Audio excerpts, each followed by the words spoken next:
So, the faculty at Harvard just voted to dramatically change how grades are given. More specifically, what grades can even be given. Starting in 2027, professors there will only be allowed to give A grades to roughly 20% of their class, plus up to 4 additional students. This move comes after a report found that 60% of all grades given out at Harvard were A's. Back in 2005, that number was only 24%. The faculty says that grade inflation has gotten so extreme that grades have stopped meaning anything. They argue an A is supposed to represent extraordinary distinction, not simply competent work. Critics, however, say that the new policy artificially creates scarcity and punishes students even if an entire class genuinely performs at a high level. So, this isn't just a Harvard problem. Grade inflation has exploded across elite colleges for years, and many employers and graduate students quietly admit they no longer know what transcripts actually mean. At some schools, students now panic over an A minus the way previous generations panicked over a C. Some professors say students increasingly view effort itself as deserving of an A, not mastery. Others argue students today are under crushing pressure, drowning in debt, competing in impossible job markets, and dealing with mental health struggles older generations never had to navigate at the same scale. But underneath all of this is a bigger question. What are grades actually for? Are they for feedback, motivation, a sorting mechanism, proof of mastery, a ticket to future opportunity? Or are they just a game everyone learns to manipulate? What makes this debate fascinating is that both sides seem to have legitimate arguments. On one hand, it could be argued that if nearly everyone gets an A, then excellence loses meaning. Employers stop trusting grades, truly exceptional students stop standing out, academic rigor erodes. But on the other hand, if you artificially cap A's, then grades stop measuring mastery and start measuring competition. A student could do excellent work and still lose out simply because too many classmates also performed well. So the core tension becomes, should grades measure absolute achievement or relative ranking? And maybe the most uncomfortable question of all, are we trying to educate people or sort them? Welcome to Two Millennials and Mom. I'm Callie. I'm Cole. And I'm Mom. And we have had this discussion multiple times over the last week. How funny we think it is, how irritating we think it is, and Stupid. hence why we're here having it today. Because I mean, we even got Dad involved in this conversation, and it just kept coming back up and back up. I mean, there's an argument that this is Harvard, and so you should have the best of the best. And so maybe 60% A's are accurate, but then you start listening to what the professors are saying, and you're like, no, no, no, no, no. Wait, are you just giving out A's? I mean, there was even a conversation about kids who aren't coming to class are still making an A. And so Here, we've been all over this place. here's my thing. The professors, the faculty, are the ones who are saying, oh, too many people are getting A's. You're the ones giving the A's. Stop giving A's. You're in control here. It has been a trend, and they even did a study on it and and came up with this. Hey, we're giving too many A's. Okay, then look at why you're giving A's. I mean, isn't an A supposed to show that you were exemplary and with the knowledge that you have on this subject? So Yeah. Mastery of the content. maybe 60% at Harvard is right, but if you're also doing 60% at your local community college, that sounds a little weird.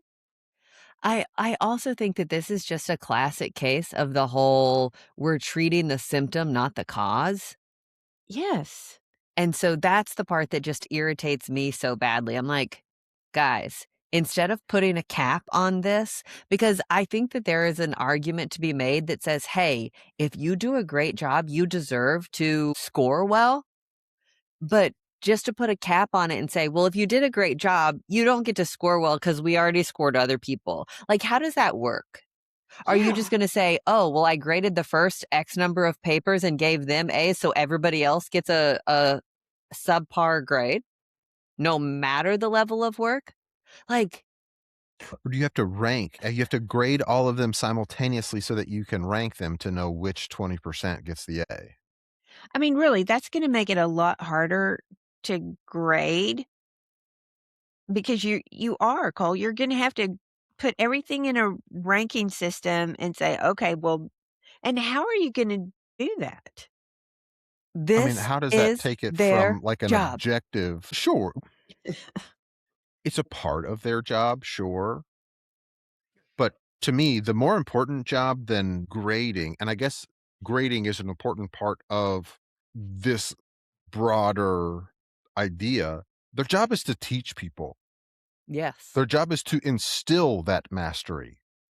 And if everyone does it, I mean, I would think that that probably speaks very highly of the professor if everyone We're gets an A. we're still If you talking have college kids. an objective, mechanical criteria for this is what is required to achieve this score. If you meet the bar, you meet the bar. If you don't, you don't. I mean, look at this. If you're talking about a multiple choice test and everybody gets 90% of it right, let's just say 60% of your students get 90% of it right. How do you grade that? How do you Well, Yeah. how do it you doesn't Which matter how 20% many get people. A's? Yeah, it doesn't matter how many people get it right. Like, the answer doesn't change, right? I mean, so I get the feeling Harvard probably isn't leaning that heavily on multiple choice tests. I get the feeling they're probably leaning more heavily on like open-ended lecture exams or excuse me, essays. But I mean, I don't know. In the couple of Harvard classes that we've taken, there's lots of multiple choice. Sure, but you're not taking that exam to get it marked on your transcript as, "Hey, I mm, passed this Harvard course to go to grad school." but there were people in that class who were taking it. We were auditing it, but there were other people that were taking it, and if they were Yes. taking the same test that we were, a Okay. lot of it was multiple choice Yeah, I would with an say essay. 80%. Yeah. Yeah, with an essay at the end, and I wouldn't say, I mean, they they weren't all easy questions. You had to have some knowledge of the Yeah. material to get them right, but if somebody taking the class was getting the same test that we got, it it was multiple choice to a degree, and yes, there were writing Open-ended tests questions. Yeah. that came after that, but at the same time, if you're how do you do that if you've got a test that how do you rank people when everybody's getting the answers correct? Which and of course that's a question to me. Is 60% of the class getting 90% of the test right? Ha Does that not mean that at some point the test might need to be up to the ante? Like, maybe they're too easy? I can see that argument, but at the same time, if you're taking a class, it has specific criteria. If people are understanding and mastering that criteria, that means they go to the next class. They go to 201 or 301 or 302, whatever it is. That is what is upping the ante when you're talking about a collegiate structure. If you're saying, okay, this In is the theory. material that you need to understand, and you understand all of that material, moving the goalposts is not the point. The point is, this is what you have to understand. Do you understand it or not? But you, as the professor and as the faculty and staff of one of the most prestigious universities in the country, like, you're the one who get to set those parameters. You're the one who get to say, hey, this is what it is that we're trying to teach. Hey, this is how we're going to teach this. And to Sure. me, there's a part of this, and I'm going to get in trouble for saying this. There's a part of me who says, this is a professor problem. This is all of y'all trying to be lazy, saying, well, grading is too hard and we have to be subjective and we are going to have to read all of those answers. And I don't care. That's your job. I don't know if it's quite can blame the professors in full. I mean, It there were some other things about kids coming back and saying they, they deserved an A, and that there's this mentality there that students are pressing for this and punishing the professors if they're not getting it. So, how?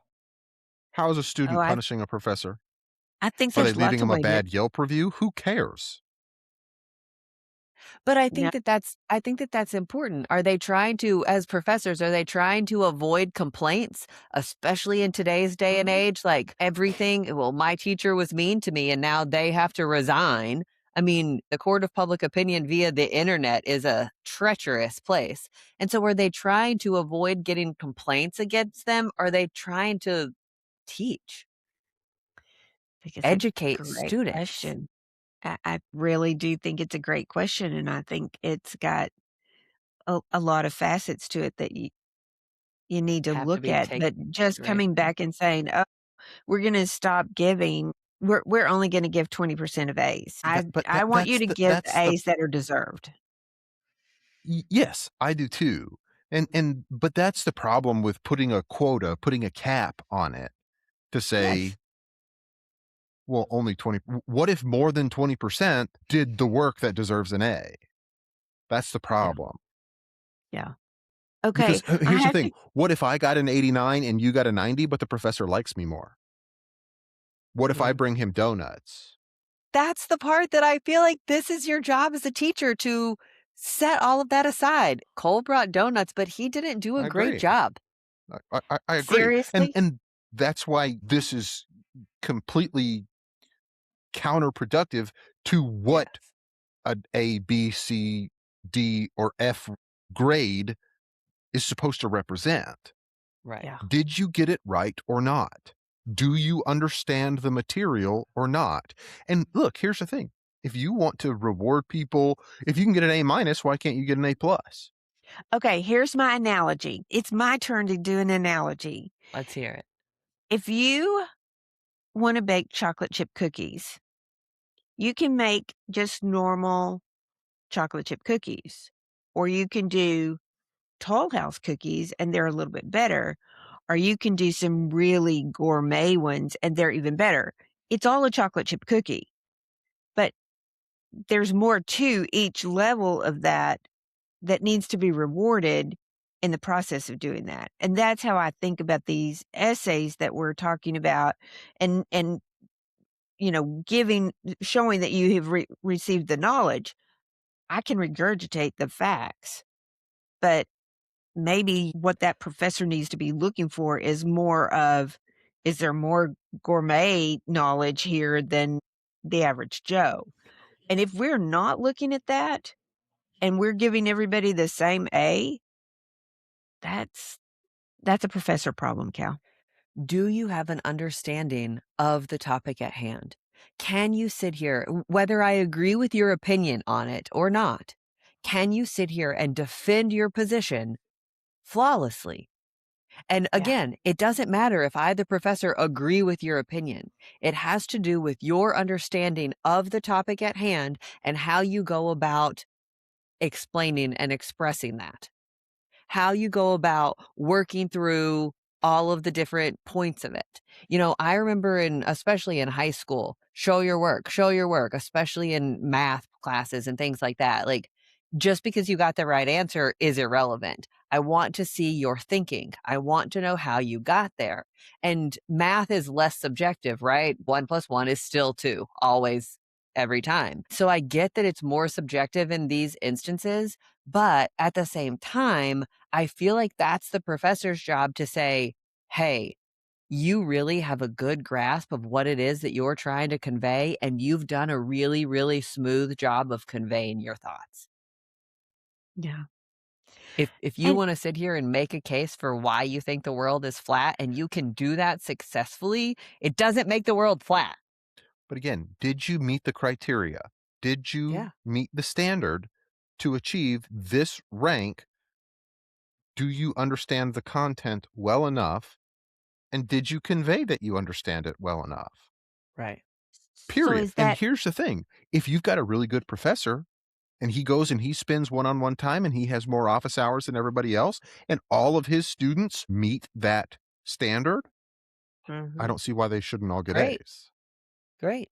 So if everyone is above average, getting 60% of the A's in the class, is there really an average anymore? That's a higher average. I mean, But here's the thing, that's a if you bell walk curve, into right? a room with a room full of superstars, they're all still superstars. Maybe you like some of them more than you like the others. But that doesn't make any of them average. They're still In that room they superstars. are. In that room, the average is superstar. Mm, okay. I don't know. I think grades are supposed to represent effort. But I think that that's part of it. You know, Mom, you said something here in the I think it was you in the intro when we were talking about students that are not ever going to class and still making A's. I think all of that needs to be taken into consideration because to me, and I don't really care what the reason is why you're not going to class. Maybe you have a job and you have to support your family. Like I'm not here to judge any of that, but what is the effort that you are putting forth to master this class? And I think all of that needs to be taken into consideration when giving those A's. I do. So we've talked about having grit in the past. Mhm. Does grit play into that A? Grit plays into your capability to achieve to meet the standard of an A. Yeah. And I'm with you, Callie. If you're not Here's the thing. If you have a full-time job and you're trying to feed your family and you're taking a master's course at Harvard at the same time, I go in, I'm in that same master's course. I already know all of the content. This is something that I've been interested in since I was a kid. I don't need to go to class. I already know all the answers. Do I Then don't take the deserve less of an class. A than you? No, Yeah. but I need the A for my transcript so that I can have a master's degree. Do you need the A or Oh. do you just need a pass? Regardless, if I have mastery of the content, do I deserve an A less than you? I'm not saying that you deserve an A less than me, but I think that it's the entire breadth of the whole course, right? So I think that that is on your final exam. Sure, great, you got an A.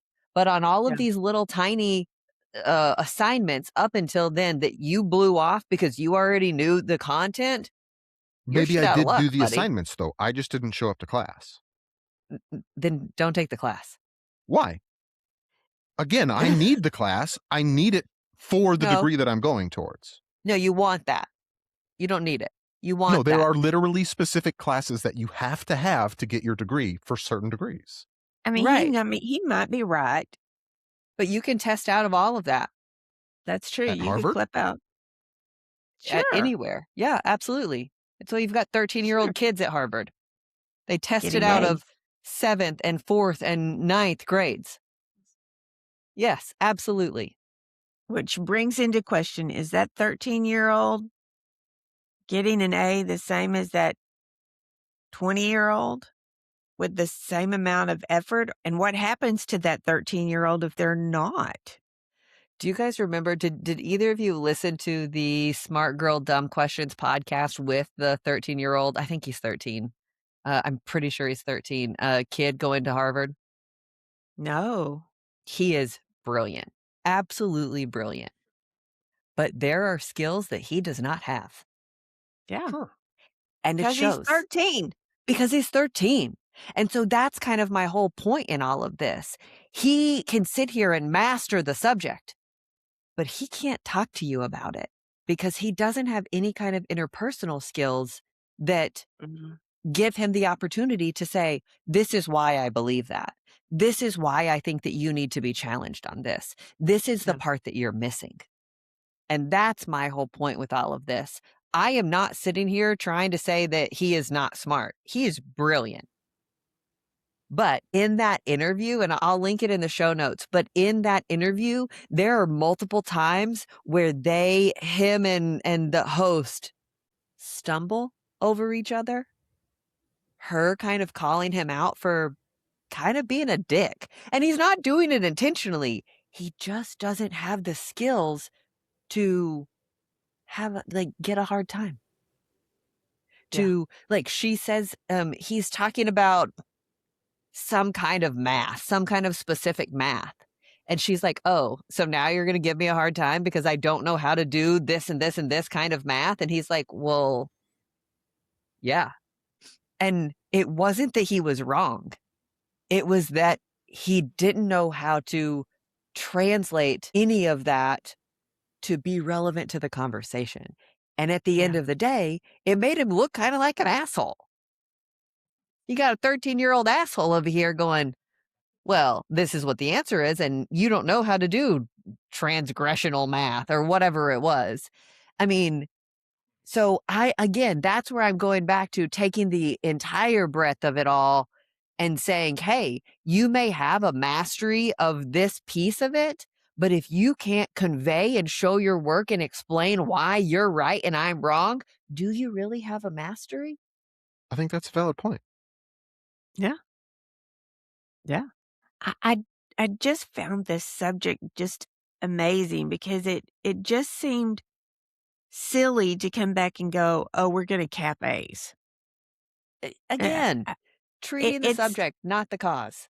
yeah, it's punishing the students, and I just can't see why you would do that. I mean, this all feels so lacking in common sense to me. I mean, either either 60% don't deserve the A's and aren't being taught the content enough that there's a challenge there, or we're giving A's to everybody freely without any requirements there.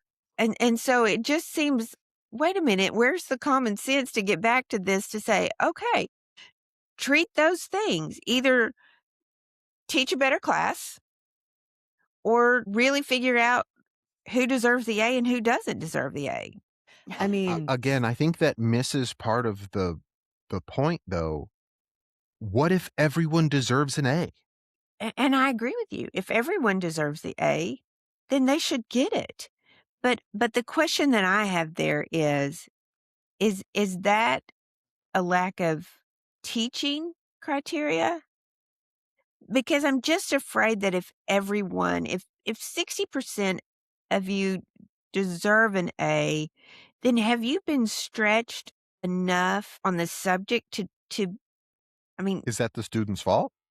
no, it's the no. professors. It's a professor problem. But Yeah, here's I the would thing. say What if the class is Algebra 101? It's not subjective. It's objective. It's math. If everyone understands basic algebra and they show their work and they understand the concepts, do you just start asking them Algebra 202 questions to start weeding people out? Or do you stick to Algebra 101 content? Because, Well, it's Algebra 101. as someone who failed Algebra 101, actually, I think I failed Algebra 2. I can't remember. I failed one of them and then was successful in the other, no problem. I think that it speaks to the fact that I did not understand the premise. I could not get there. And I deserved to fail. I did not pay attention. I did not do my homework. I did not listen. I did not do the reading and the actual assignments. I deserved to fail. And then I got a fire lit under my ass and I figured it out. And I learned and Sure, applied those same principles today. sure, but that's just you in one class. It would be possible for a whole class of students to all meet the standard to get an A. Who sets the standard? The curriculum does, the professor does. Again, Mhm. Algebra 101 covers this specific material. And if they already understand that, that doesn't necessarily mean that you add new, not Algebra 101 material. It means that everyone in that class gets an A because they all get it and they can all display it with proficiency. Or what if you're giving the Callies of the world who didn't get algebra the A because she was there all day long and she came to class and she participated, so she gets an A? I Did mean, you she have master the content? It depends no. how you're grading the content. Then it's not an A. Which is my point. This is a Yeah. professor problem because Agree. somebody has to sit down and look at it and say, "Ugh, Callie is still sucking at this. Callie still doesn't get it." And while everyone else in the class is getting an A and they're doing a great job and they have mastered Algebra 1, Callie didn't get it. So, sorry, girl. Nope. Okay. I don't know if this will make you feel any better or not, but algebra was the first class I ever got a C in. I did not understand algebra at all. It was like speaking a foreign language to me. It made 0 sense. And one of the first classes I got when you were little, when I started substitute teaching, was an algebra class. And I thought, oh my God. And I walked in and started working with the kids. It was a high school class, and it made perfect sense to me. Good. And and and I'm sure those kids thought, "What the hell?" Because I was so excited because algebra made sense to me. Of course, I was 30 years old instead of 15. But that's grit.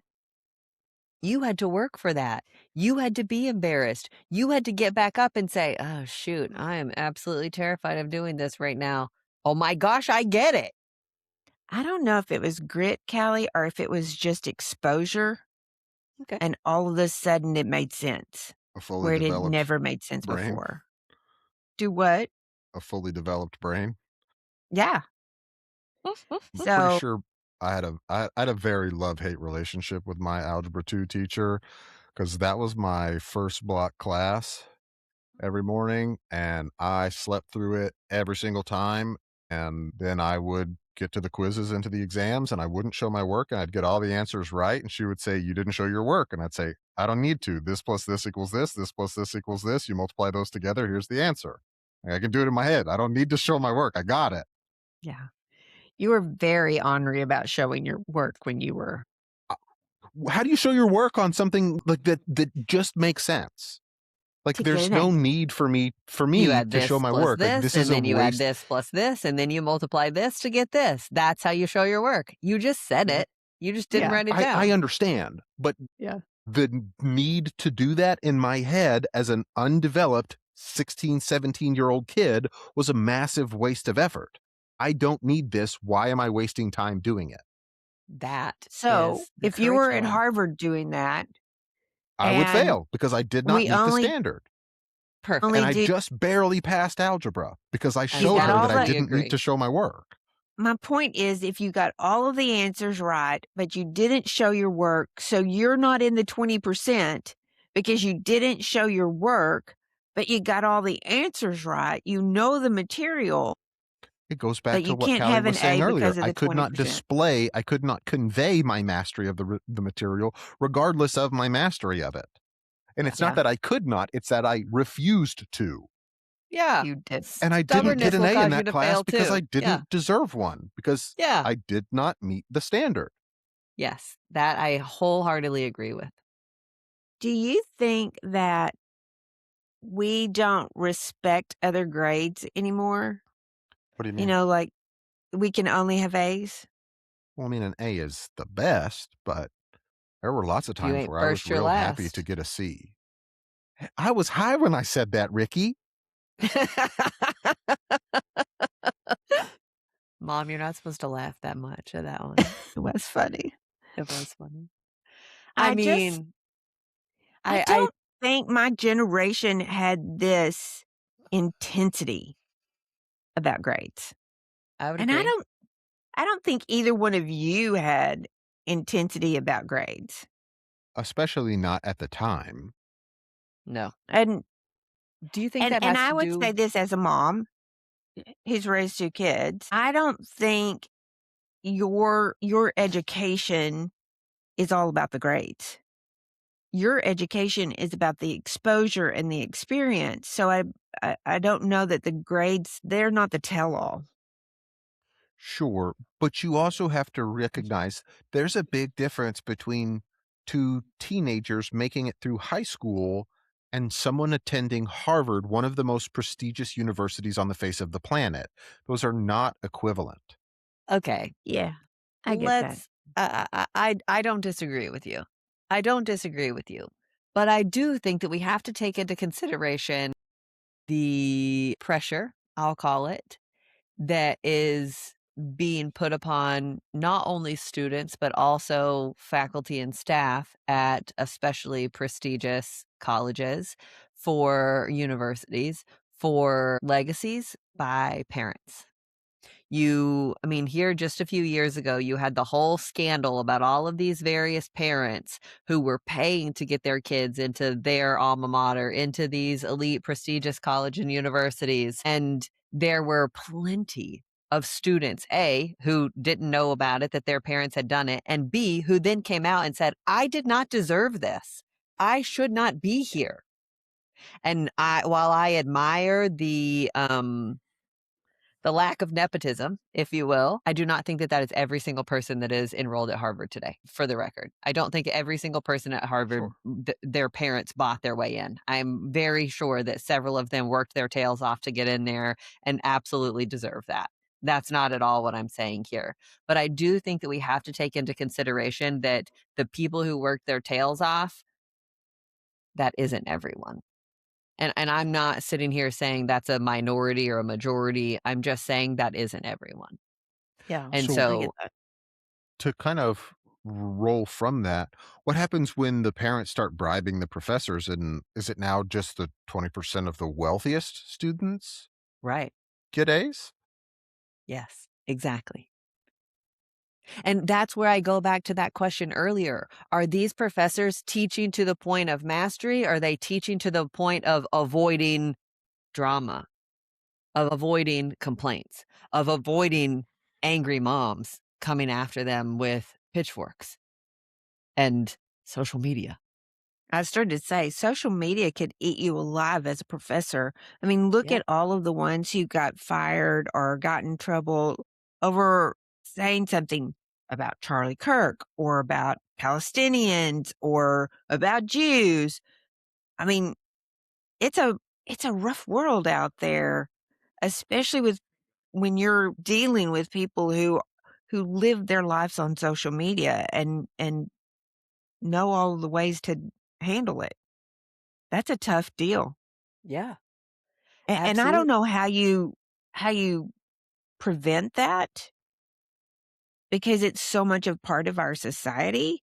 So, I mean, I know how you prevent it. You say, this is the criteria for a C. This is a criteria for a B. This is a criteria for an A.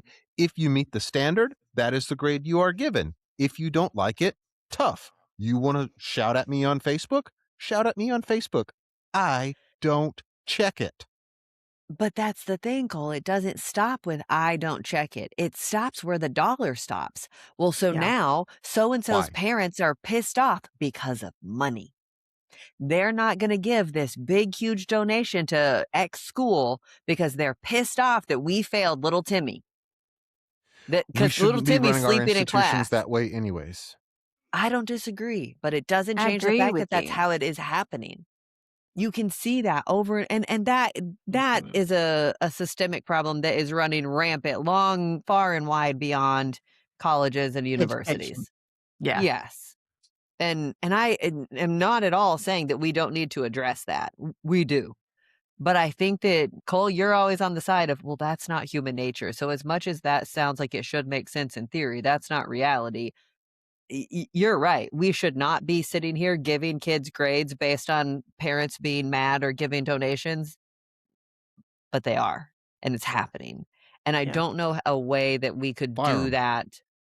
Fire who? The dean, who's more concerned about the donation than they are about the integrity of their university. I want to ask you guys this question.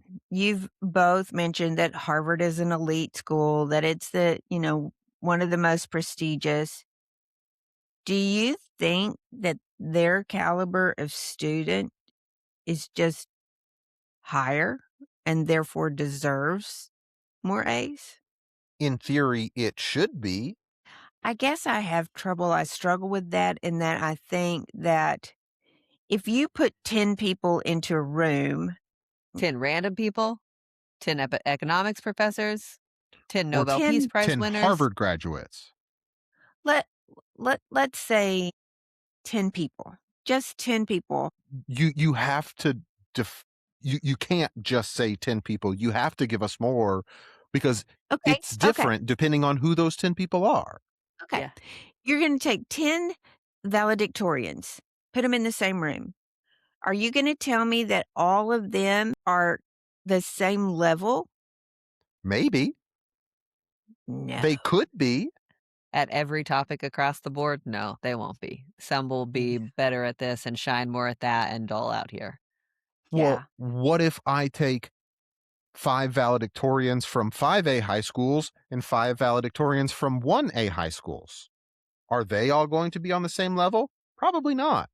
Right, which is No. my point. But if I take 10 valedictorians from the same 5A high school, they might be of similar calibers.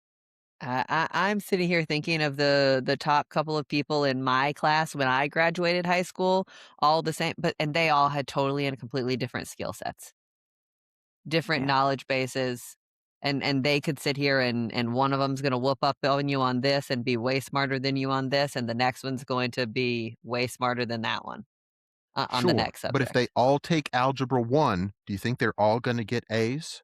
No, I don't. No, If I they're don't. valedictorians, they did. They got A's in Algebra Yeah, 1. you're probably right. That's true. Yeah, you might be right. I just think putting people together and ranking them, there's always gonna be a person who's at the top, and there's always gonna be a person Sure, who's at the bottom. but that's not the point of grades. So what is the point of grades? I mean, is it to give feedback? Is it to motivate students to get better at things? Is it to sort them and to say, "Hey, you're really good at math, you should go be an engineer," or "You're really good at English, you should go be an author"? Is it to prove that you've mastered something? Is it to make a point to future employers? "Hey, so and so's really good at this. I think that your GPA should be on your resume." I mean, like whatever it may be, like what is the point of grades? To let you know how well you have mastered the content. It's only for you. You as the student? That is what it is used for. It can be used for other things because once you know how well someone has mastered the content, let's say I'm an employer and we work in a really math heavy industry. Well, Mhm. how did you do in math? I made all A's. Great. But if I made all A's and somebody else made all A's, they may be more or less qualified than me because they may still have a better mastery of mathematics than I did. We both just met the standard to get an A in the math courses that we took. So is your grade relevant at all in that case? Or should they be giving you some kind of Potentially, test or because let's say, conversation about that specific use case and say, "Hey, this is what it is that you need for this particular job in this role, so we're gonna test you on this." exactly, because here's the thing. I made all A's and he made all A's. I took Algebra 1, Algebra 2, and geometry. He took trigonometry, calculus, and astrophysics. Which of those two are going to be more, which of us is quite clearly, at least on paper, likely to be more competent in mathematics? We Yeah, know I that guess he has an A mastery of more difficult, higher level math than algebra and geometry, I think it but we depends both on the made all job. A's. and I see, think it I'm depends sitting on here what it is that thinking you're gonna be using it for. it's really Exactly. I go back to the 13-year-old genius, Callie. I mean, he's he's smarter in that mathematical stuff, but there are as far as the social part of it, he's not. And Cole, you can take your valedictorians and do the same thing and go, I mean, they both make A's, they both know math, but one of them is going to excel in that in a way that the other one may not be able to, whether that be Sure, which is social why or you only have whatever. one valedictorian. Yeah, But there are lots of kids at every high school who make straight A's. that's true too. Yeah. Just FYI, I have to correct myself. My 13-year-old kid is at NYU. He is not at Harvard. Just FYI. Okay. The particular one that was interviewed. We'll forgive you for this mistake today. Thank you. Don't do it again. Yep. No I appreciate it. promises. So, how do you think students are going to react to this, especially the students in the Who 60% who've been cares? getting A's? Who Do you cares? think, well, Cole, It's if not up they're to all them. anxiety ridden, it's going to Then make a don't go to difference. Harvard. Oh my Mommy just gosh. paid for it. I I cut got my to. finger. Do I stare at it and cry? Or do I go get Gosh, Band-Aid. disinfectant and put a Band-Aid on it? the sympathy is just oozing here. Almost as Uh, much as the blood. Oh my gosh.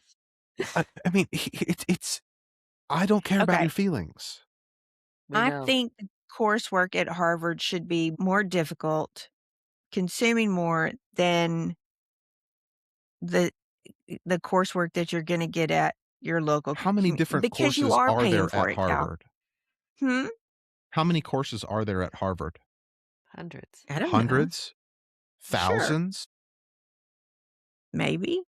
So if I go to Harvard and I only take the easiest classes, and then I try and measure up to someone who went to Harvard and only took the most difficult classes, and we both made all A's, w- we both met the standard in our classes, but they quite obviously have a greater mastery of the overall content because they took the more difficult courses. So maybe they have difficult courses already at Harvard, and you just have to nut up and take the hard ones. And if you don't make an A, you don't make an A because you didn't master the content. I mean, here's the thing. School and grades are pretty simple. This is what you need to know. Do you know it? Can you convey that you know it? Good? Great. You But can't? how does that Tough. but how does that apply to real life after school? Post school? I took the easy courses. He took the hard courses and got A's in the hard courses. He is more qualified. So we're not going to put any of the onus on the professors, on the students, or on the colleges themselves. We're going to put all of the onus on the employers for you to go verify who took the harder classes at the more prestigious college so that you can make the better hire. Yes, that's what candidate qualification and due diligence is. And yet we have Harvard grads not finding jobs either. You have people in every field from every university not finding jobs because the degrees that they went to college for were out of date by the time they got their degree. You have a point there too. Because they I went to a That's a prestigious totally school like different. Harvard and they can't accept a job that is paying what these corporations are willing to pay. This is a completely different issue than the Yeah. coursework at the university. Yeah. I don't know, Boo. I guess I'm a little surprised by you because you've been pretty down on the education system and not teaching. Because And they do stupid shit like this all the time. I feel like If it this was is just a effective, way of excusing them. what Well, do you mean? you offered the classes and I took the easy classes, so I did really well at Harvard, and so it's the employer's responsibility. Just pass the buck. We don't have to step up and be the prestigious college that we've become known for over decades. We have their name recognition, that's enough. We don't have to stand by any of that. Yeah. My Harvard education in basket weaving is gonna open a lot more doors than I just think it's please, passing the buck. what is passing the buck? Putting it all on the employers for them to go and figure out exactly what classes you took at Harvard, how you did with them, and verifying all of that. and you did kinda say that's what it would look like, Cole, and that's really difficult to do. I mean, to have somebody have to look at your transcript. I don't even know, do employers look at your college transcripts anymore? Yes. No, I For have a lot never, of ever one positions, time I've never one time in any of the jobs I've ever had somebody ask, request, look at, discuss my college transcripts. Never once. Really? You've Never never once. had to get a college transcript? for a Nope. job? Nope. Then why is Harvard concerned about employers are saying students are getting too many A's? I don't know that it is the employer saying that. No, it I was think this it's the research study that came out that they all looked yeah. like morons when 60% of the grades that were being given were A's. That makes me wanna know what the other 40% was. And were they, B or like, lower? totally bombing? B or lower. What's the So hopeful. percentage, though? What's the Yeah, percentage of Bs and Cs and yeah. failing? I kinda wanna know this. When you've got this overwhelming 60% of As, what do the rest of them look like? What do you Let me have to see if do I to can get make a this argument B for or a you. C at Harvard? Is it easy to get into Harvard? It It depends on depends. who you are. For the for the normal high school student, is it easy to get into Harvard? So, generally speaking, we would expect those who are getting into Harvard are overachievers, right? Okay, I'll Generally. go there with you. So it would make sense that if they worked so hard to get into Harvard, a large portion of them would keep that up in their coursework to make high grades while they're at Harvard, right? You would assume so, yeah. And certainly, there are going to be some who don't meet the standard. Even though they were able to overachieve all through high school, they're not going to be able to keep that pace when they get to Harvard. And some of them are going to make B's, some of them are going to make C's, and some of them are going to fail out because they burned out so hard.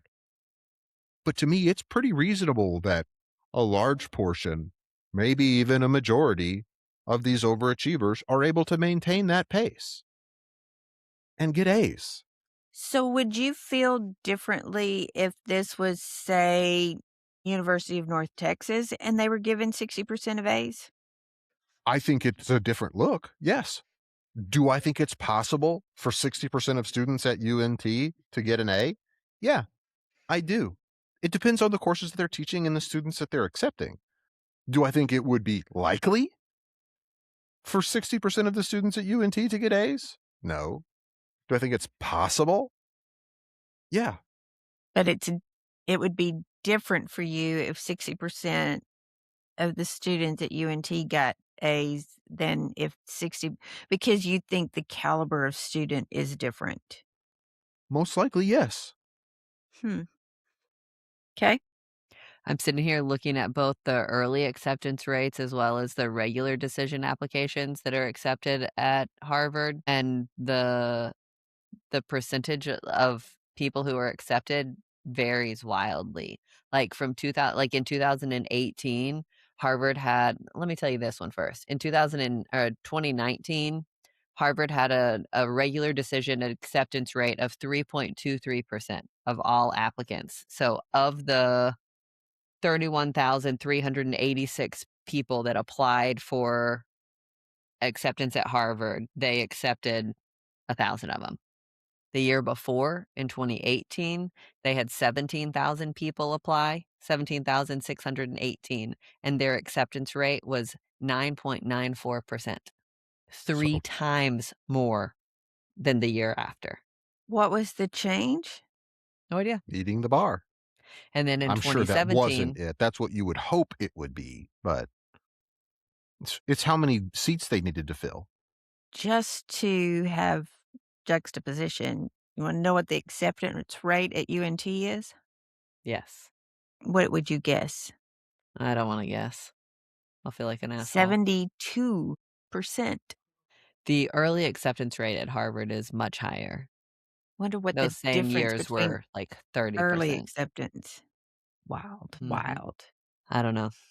I think that we have to be really careful as to what we're using grades for as a purpose, especially long term beyond just this class, this semester in Yeah, this school, and I think that we have to hold everybody accountable, but I surely believe that we need to hold our professors in colleges accountable to say, "Hey, this is your job to educate people, not to pass them just because that's easier." Agree. And we need to hold we need to hold the students accountable too. Hey, you didn't meet the mark. You didn't meet the standard. You don't get an A. You don't even get a C. But that responsibility falls on to have that conversation falls on the staff, faculty and staff. I think it does, and I think it falls on the criteria of what we're measuring. Are we measuring intelligence? Are we measuring compliance? And how are we measuring that? And I'm not going to say that that's an easy thing to determine, but it has to be more than just getting all the answers correct. We have to hold people to more than the court of public opinion, the standard of the court of public opinion. Yeah, Yeah. I want to go yeah. back, Mom. What more than getting the answers right? Knowing the actual mastering the content, not Mastering just the getting the content. answers right. Yeah, yeah. So, How do Because you again, to display use your mastery own other words than getting against the you, answers right? because to so use your own example against you, when you were in your algebra class and you didn't show your work and you didn't explain everything, you did not meet the standard because the standard was to show exactly how you got there, show your thinking, and do the work. Sure. But showing the work is getting the answer right. Yes, but if you only get the answer right and you don't show the work, that does not count as showing the That work and getting the answer right. I understand what you're saying. Allow me to clarify. In that specific example, in order to get the answer right, you have to show your work. So showing your work is yes, did I the math problem itself, I got the right answer, but I did not display mastery of the content. Therefore, did not get the answers right, did not get yeah, an A in that class. yeah, Right. And that's what she's saying. That I get that. To me, that's not more than getting the answers right. That is just getting the answers right. That's how you display mastery. yeah. I think it's and I'm using intelligence as the term of how I'm saying that, not just compliance of getting the answers correctly. Right. So I don't know. Cole's not giving them any benefit for mental health, so they just better buck up and do it Don't go to right. Harvard. It's not all You're just afraid of Harvard. cars? You're afraid of buses? Don't stand in Yeah, the middle of a highway. yeah. It's not that hard. So just to throw a weird kind of thing in there, do you think AI is going to make it harder to distinguish exceptional work? Yes, Yes. I think it already Why? is. Because I think that it's less about the answer and more about the prompt. Again, showing the work, right? And if you can't sit here and justify how you got to X answer, subjective or objective, either way, you're not mastering the content. And AI is really good at doing all of that work for you, Mhm. Yeah. and you don't have to. Yeah, Yeah. that's It where I'm really raises the worried about it. floor for the minimum level of like quality. Intelligence. Mm. Yeah. I think if a kid is using or a student is using AI, then I'm not sure that they do have the mastery. I'm not sure that they have the capabilities of even identifying if there's something is wrong there, but they look really good. I mean, Right. That's kind of the point of AI, to be perfectly Yeah. honest with you, is to do the work for you.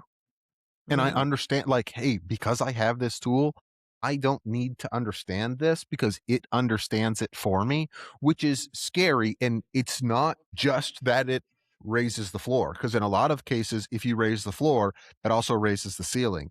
The problem is with AI, eventually the floor and the ceiling are going to be the same. Meat. Mhm.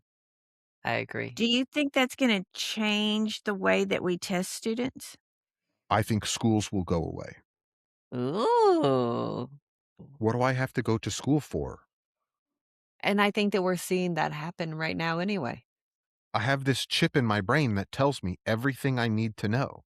I don't have to learn algebra. I installed it yesterday. I already know algebra. Oh my gosh. But if we can do that in a way that allows us to actually know the content and not just have something else do it for us, that's turning you into a new species. That's a That's big if. Revolutionary. technological evolution. Yeah. That's a great big huge if. If. That Okay, is with one of the intents. just to know, we have covered this and argued this and laughed about it, and If you couldn't tell. yeah, it it I'm afraid that this conversation is probably not over because it just continues to come back and There's so many facets. yeah, there really are. But since Cole's blown our mind, I need a weird thought. Okay, I got you.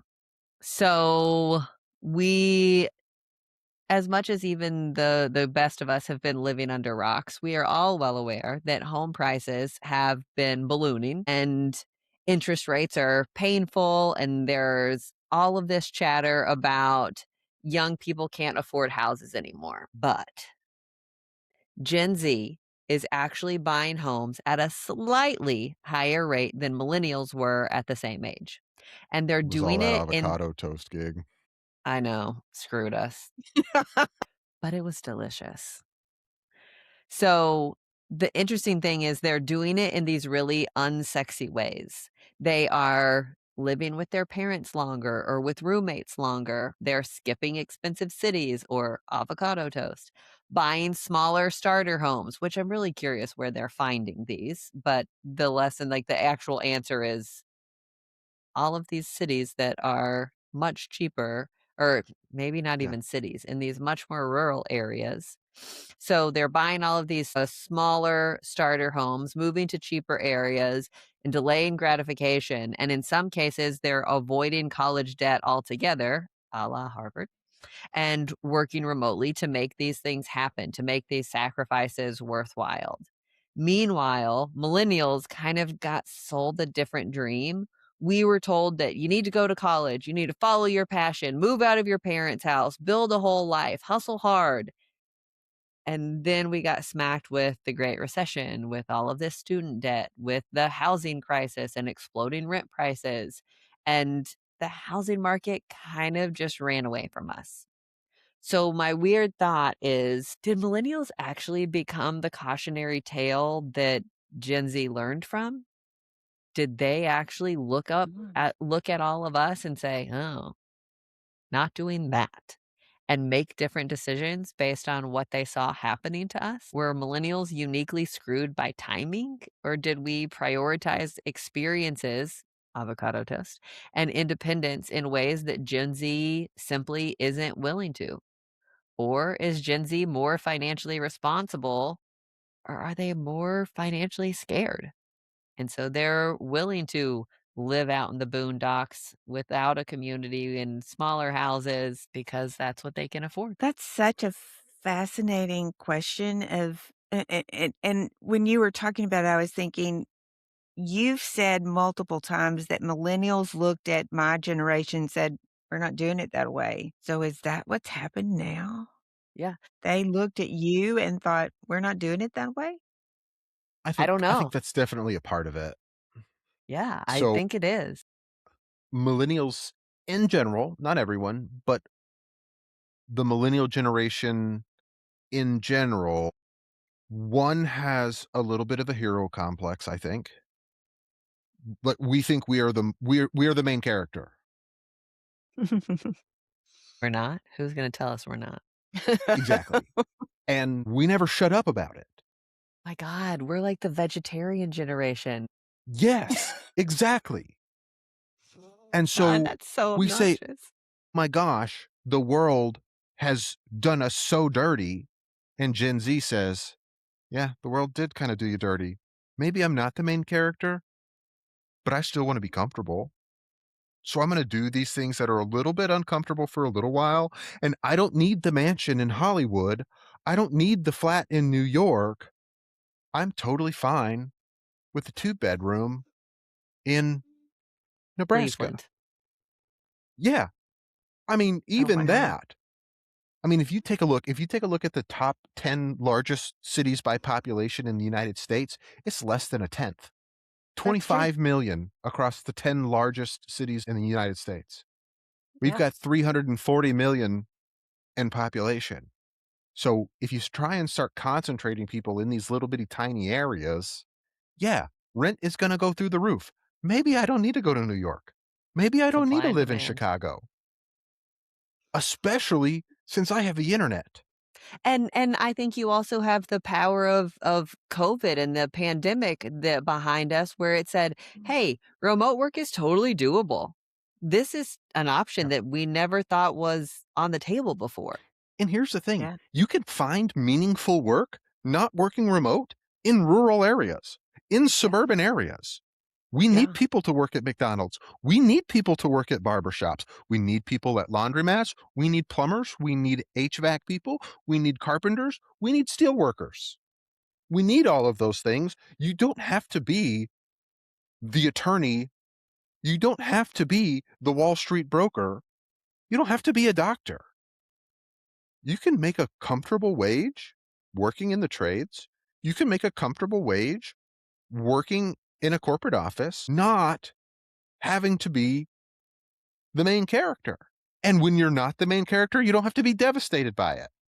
That's fast. I do, Callie, I agree with you. I think COVID changed that mindset in a lot of ways. It But Cole, I showed think the you're right. world It that it doesn't all have to be big city, big title, millions of dollars.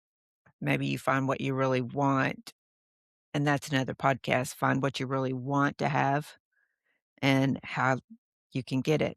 And I don't know if Gen Z is just better at that I don't know or that if they I would say learned to be better, they're off. just different.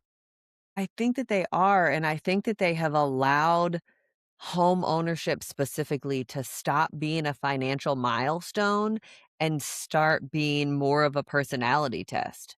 This is what I want. This is who I want to be. So I'm going to make that happen in by whatever means necessary. By working at a fast food restaurant and living in the suburbs of Cleveland. Okay, Or with my parents. I or think with my with all parents. of the movies that we watched growing up, Cal, our generation just kind of expected it to happen. Yeah. I think I Gen think Z your watched generation us expected not to let it happen, not have it happen, and they said, "Okay, we've gotta do it ourselves." I don't disagree. That's a good weird story. I liked that one. What's our good news this week, Ma? Are you ready for just a sweet one? So we've talked about our dogs and our new family member whose name is Augie, and all three of us have had dogs really for most of our lives. I mean, we've I've had always a had a dog a dog. whole lot more than I haven't. Yeah, Yes, absolutely. But we also know how lonesome it can be if you don't have that dog. And so these 4 guys in Bristol, England, found themselves in living where they couldn't have a dog. Their landlord wouldn't let them have a dog, and they'd always had dogs before. So they noticed a shepherdor passing by, and they decided to write the dog a letter. And so they wrote they sent it to the dog's owner. They sent the their dog's neighbor. owner a letter and said, "Hey, if you ever need somebody to walk him or her, because they didn't even know if it was a him or her, if you need somebody to walk him or her, we will gladly do so. If you ever get bored, we know you never will, but we can dream, and we are more than happy to look after him or her. If you want to come over and bring him or her to brighten our day, you're more than welcome. If you want to walk past our balcony window so that we can see him or her, please do." And it was from the boys in number 23. So the dog, Stevie Ticks, Stevie Ticks and is great. Stevie Not Ticks is funny. great, replied back to them and said, "Sure, but it comes with a price tag." And it would be 5 balls thrown a day and all the belly scratch that Stevie Ticks ever demanded. But their story went viral. It was a woman who had this dog, and she said, "Absolutely." And so the boys went and took the dog for walks and did things while they were living there and created Became this friends. whole dog sharing thing. And I have never heard of this, but there are websites like Borrow My Doggy or City Dog Share or Pet Neighbor. And just you can actually borrow somebody's dog for a moment or two when you can't have your own. That's I thought sweet. it was a great way of getting your dog loving when you don't have a dog. of your own. Feel like that's a situationship that I want to partake in. Wouldn't that be fun? Yeah. Yeah. I love it. So I thought it was fun. I mean, you get these 4 guys who are like, "Hey, we can find a solution here," and somebody who was willing to say, "Okay, yeah, we'll meet your criteria, your innovation. We're willing to do this." What a great way. Too much fun. As somebody who frequents dog parks sans a dog, I am A, so incredibly thankful, and B, absolutely blown away at the kindness that I have received of people saying, "We get it. Here's Fluffy. Like, you Yep, can pet Fluffy too." Of course she would love that. I It's love awesome. that. Well, Dog owners are cool. Stevie Ticks must be a pretty awesome dog as Special well as Sounds gal. her like it. owner. Yeah. So, love you That's a guys. fun one. Love y'all. Love you.